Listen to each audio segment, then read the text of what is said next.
There are a lot of questions right now regarding the real estate market as we begin 2022. The forbearance program is coming to an end and mortgage rates are beginning to rise. We all know that bad news sells. Unfortunately, we'll continue to see a rash of troublesome headlines over the next few months. To make sure you aren't paralyzed by a headline, turn to reliable resources to look for what to expect from the housing market this year.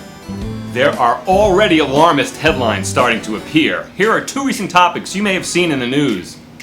There are a number of headlines circulating that call out the rising foreclosures in today's real estate market. Those stories focus on an overly narrow view of that topic. The current volume of foreclosures compared to 2020. They emphasize that we're seeing far more foreclosures this year compared to last.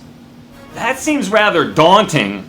However, though it's true foreclosures have been up over the 2020 numbers, it's important to realize that there were virtually no foreclosures last year because of the forbearance plan. If we compare this time with the same time in 2019, which was the last normal year, foreclosures are down 70%. Another topic that's generating frequent headlines is the rise in mortgage rates. Some people are expressing concern that rising rates will negatively impact the housing market by causing home sales to dramatically decline.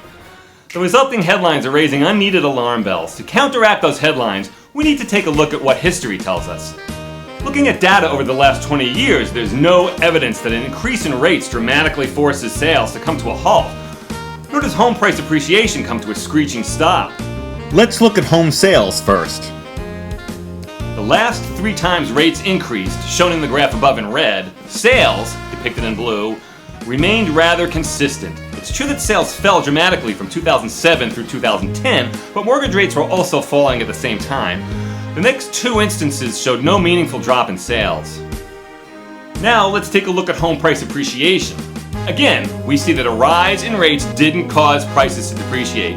Outside of the years following the crash, prices continued to appreciate, just at a slower rate. There's a lot of misinformation out there. If you want the best advice on what's happening in the current housing market, contact your local real estate agent. I hope that helps. I'm Dan Gazzone.